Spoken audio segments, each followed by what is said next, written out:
सोचिए, वक्त है हिजरत के दूसरे साल का, जगह है मदीना। यहाँ एक नई मुस्लिम कम्युनिटी बन रही है, जिनके पास वसाइल तो कम है, लेकिन ईमान बहुत मजबूत है। और फिर अचानक एक हुक्म नाजिल होता है, एक ऐसा हुक्म जो आगे चलकर करोड़ों लोगों की जिंदगी का मरकज बनने वाला था। जी हाँ, ये वो आयत थी जिसने रोज़े को इस्लाम का एक बुनियादी सुतून, एक पिलर बना दिया। देखें, रोज़ा रखने का कॉन्सेप्ट पहले की उम्मतों में भी था, लेकिन इस्लाम ने इसे एक ख़ास शक्ल दी, रमज़ान के पूरे महीने की एक मुनज़्ज़म इबादत।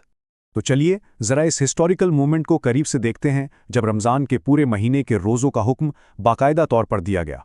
देखें, इस्लाम से पहले भी लोगों में रोज़ा रखने का रिवाज था और मक्की दौर में मुसलमान नफिल रोज़े रखा करते थे। लेकिन असल गेम चेंजर, जो असल तब्दीली आई, वो थी हिजरत के दूसरे साल, जब रमज़ान के पूरे महीने के रोज़े सब पर, पूरी उम्मत पर फ़र्ज कर दिए गए। और ये सिर्फ एक रूहानी तब्दीली नहीं थी, बल्कि इसी पहले रमज़ान में जंगे बदर का वो अजीम मारका भी हुआ, जिसने तारीख का रुख ही मोड़कर रख दिया। लेकिन जो पहला रमज़ान मुसलमानों ने रखा था ना, उसके रूल्स आज के रूल्स से कहीं ज़्यादा सख्त है।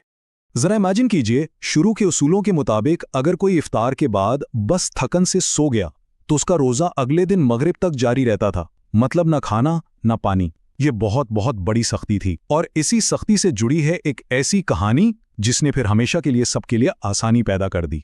और इस कहानी के जो मेन कैरेक्टर हैं वो हैं हज़रत कैस बिन सरमा रज़ी अल्लाह ताला अन्हो। वो एक बहुत मेहनती इंसान थे, और उन्हीं की ज़ाती मशक्क़त आगे चलकर पूरी उम्मत के लिए अल्लाह की रहमत का सबब बनी।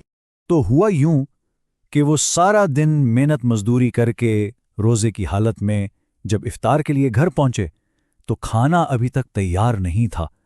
थकन इतनी ज़्यादा थी कि बस इंतज़ार करते करते उनकी आंख लग गई। और जब वो बेदार हुए तो उस वक्त के उसूल के मुताबिक अब वो कुछ खा पी नहीं सकते थे। अगले दिन रोज़े की हालत में कमज़ोरी इतनी बढ़ गई कि वो बेहोश हो गए। बस उनकी इस हालत को देखकर अल्लाह ताला ने कुरान में एक आयत नाजिल की, वो आयत जिसने सहरी की इजाज़त दी और रोज़े को सबके लिए आसान और काबिल अमल बना दिया। तो जब रोज़े के उसूलों में ये आसानी आ गई, तो अब देखते हैं कि इस महीने की वो 3 बुनियादी इबादतें कौन सी हैं जो नबी करीम सल्लल्लाहु अलैहि वसल्लम के अमल से साबित हैं। ये 3 चीज़ें, रोज़ा, तरावी और एतिकाफ़, ये रमज़ान की रूहानियत का, उसकी स्पिरिचुअलिटी का निचोड़ हैं। हर एक का अपना एक ख़ास मकसद और एक अलग ही मकाम है। तरावे ये सिर्फ एक नमाज नहीं है, ये तो एक पूरा इज्तिमाई रूहानी तजुर्बा है।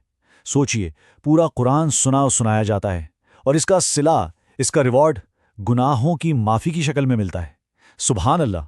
और एतिकाफ़, ये असल में दुनिया से थोड़ा कट ऑफ होकर डायरेक्ट अल्लाह से जुड़ने का नाम है। जो एतिकाफ़ में बैठता है वो गुनाहों से तो बचा ही रहता है, लेकिन उसे उन नेकियों का भी सवाब मिलता रहता है जो वो बाहर रहकर आम तौर पर करता था। लेकिन रमज़ान सिर्फ इबादत की मुशक्क़त का नाम नहीं है, बल्कि ये बेपनाह, मतलब अनइमेजिनेबल रूहानी इनामात और बरकतों का महीना भी है। इस महीने में तो जैसे नेकियों का मौसम बहार आ जाता है। यहाँ एक फ़र्ज़ अदा करना दूसरे महीनों में 70 फ़र्ज़ अदा करने के बराबर है, और एक नफल का सवाब वो फ़र्ज़ के बराबर हो जाता है। और फिर आती है लैलतुल क़द्र, यानी द नाइट ऑफ पावर। इस एक रात की इबादत 83 साल से भी ज्यादा की इबादत से अफजल है। कितना खुशनसीब है वो शख्स जिसे ये रात इबादत में गुजारना नसीब हो। ये हदीस कुदसी इस महीने की अजमत को बिल्कुल वाज़े कर देती है।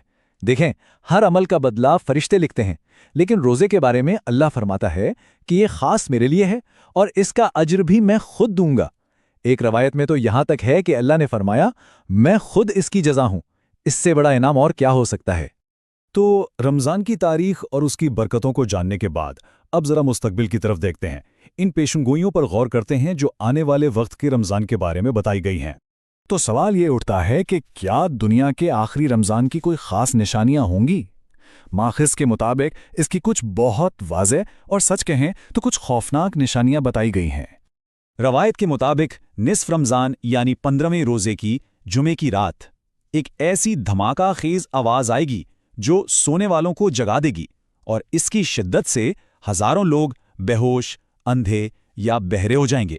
कहा जाता है कि इसी रमज़ान में चांद और सूरज ग्रहण भी लगेंगे, और ये भी बताया गया है कि इस आवाज़ के वक्त जो शख्स अपने घर में सजदे में गिर कर अल्लाह की पनाह मांगेगा वो निजात पाएगा, और इसके बाद आने वाले सख्त वक्त के लिए साल भर का अनाज जमा कर लेने की ताकीद की गई है।